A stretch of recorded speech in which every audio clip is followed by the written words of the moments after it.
When I get home at the end of the day, and I'm tired, from a job that I love, and once I've got the kids to bed, and I haven't fallen asleep on one of their floors, I just want to sit down and watch some TV. Maybe a film. I'm a lecturer, so something like really high, like brow, and quite classy, like Married at First Sight Australia. But because of my research, I sit and watch that TV show or that film, and I'm starting to think about the impacts on the climate of that TV show or film. So that brings me to my issue, and that is that the film and television industry is a major contributor to climate change. In 2020, the BFI, the British Film Institute, released a study that showcased that an average tentpole film, so a film that's over $70 million in budget, releases over 2,800 tons of CO2. Yeah, I've got no idea how to visualize that either, so I'm going to help. It's not one trip to the moon. It's not 2 trips to the moon. It's not 3 trips. It's 11 one-way trips to the moon. That's quite a lot of trips to the moon that can be achieved with the same amount of carbon that's achieved to make one film. That's one film. That's just a $70 million film. There are production companies out there putting billions into shows that people aren't even watching. That's another talk for another day. Now, of course, once you get there for the 11th time, you've got to make a bit more film and TV to get back, so make sure you take a camera. Don't forget that. That's just the impacts of making the film and TV. That's the travel, the diesel generators, the camera, the lights, feeding people, getting people to locations. It's just the making. So that's not even considering the wider impacts. Over the past few years, The Traitors, a TV show on the BBC, has become very popular, both here and also in the US. And it's popular for the contestants who have to try and find out of all of the other contestants, who are the traitors, who are the bad guys in this scenario. Not everyone knows who is the bad guys. Most of the show is taken up with the contestants going around the countryside of Scotland, trying to win more money for their prize. This is achieved by driving the contestants to location using 4 classic Land Rover Defenders, and sometimes a helicopter, and sometimes a speedboat. The reason why I tell you that is because the most interesting part of the whole series is when the contenders are sat around a table having a psychological battle trying to work out which of them is a traitor. Not really the bit where they're going around the countryside. But in some stats that Auto Trader released in January 2024, they showed that individual searches for black classic Land Rover Defenders was over 92,000.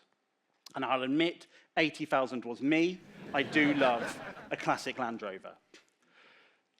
But the point is, that's an innocent byproduct. We know about advertising, product placement in film and TV. It's been common for years. But the purpose of the show and these parts isn't really those Land Rovers. But them being on screen for a very short amount of time has made people go, myself included, online and looked how much it would cost to own one. Now, these are cars that are contributing to climate change. It also makes the idea of helicopter travel more appealing, as well as going around a lock on a speedboat, all things that aren't quite necessary to us as a species. So I think you can probably guess where my talk's going. Like a lot of people involved in climate activism, I want to take away your cars, I want to take away all the petrol and stuff, plus I want to take away your films and your TV when there's any form of diesel car or 14 cars driving around Rome on Fast and Furious, all of the stuff that James Bond gets up to. But that's not the case. Because if you think back to me tired and on the sofa watching some TV at the end of a day, I want escapism. That's why I've turned to it. I love my job, I love my family, I'm having a great time, I'm busy. But I still need some fantasy, some escapism, something different just so I can switch off and think about what's going on, but just switch my brain off.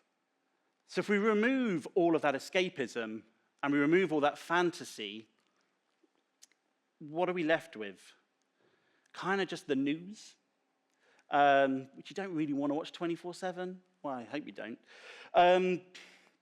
So we kind of need to think about how we're going to manage that, because isn't the escapism the point?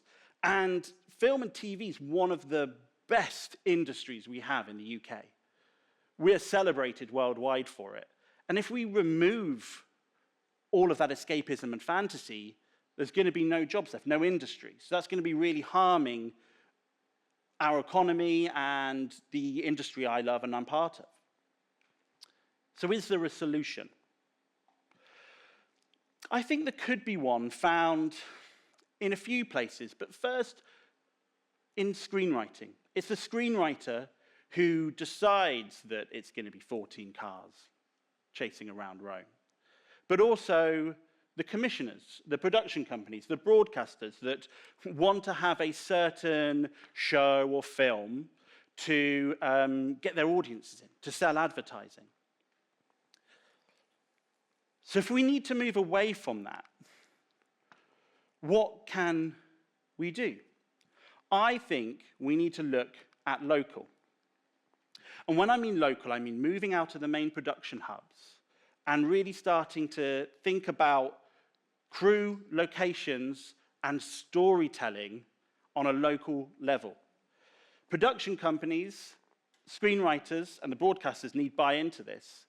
But imagine if a film chooses to shoot outside of the main production hubs, goes to a village, spends the money it would normally do on utilizing locations in somewhere, say London or Bristol, renovating some houses for people to live in and using those as a location or set, going to a village hall and renovating that, leaving the place that the production has been to in a better condition than they found it, donating food not used to local causes, using local chefs and farms or farmers markets to provide the food. We start to really cut down that carbon emissions that we saw at the beginning, that 2,800. Also, what is saying we need escapism by watching cars in Rome or people driving around in Land Rovers in Scotland or going to space or climbing mountains? Why can't we try and explore this in local stories, hearing about stories that are close to us, close to the communities the audiences are from? Perhaps we can find escapism by just hearing something about down the road. Seeing ourselves on screen, hearing about our world on screen can still allow us to escape the day-to-day.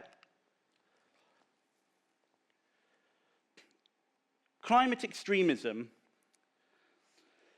in some ways, is needed. Extremist acts and activism has shown it has shown to work in the past. Getting women's votes, for example. It has been shown to work. But the problem when extremism and activism is framed for climate change is it's often suggested that's going to be the new normal. So you're going to have to give up your car, you're going to have to give up your flights, you're going to have to get used to people throwing stuff at paintings. That's what life's just got to be like if we're not going to have disasters. But that just isn't the case. Extremism is just changing direction. Because in the end, I want to still watch cars driving around Rome. I still want to watch James Bond. I still want to watch sci-fi. I still need that escapism. But I want to watch that as part of an array of film and TV that also shows me stories at a local level that I know has had an impact, a positive impact in the local area. So for me, for everything when it comes to being the solution for climate change, We have to understand there is an element of where it's got to hurt. We cannot maintain business as usual. We cannot maintain the user experience of our audience. But simply put, all we need to do is find balance. Thank you.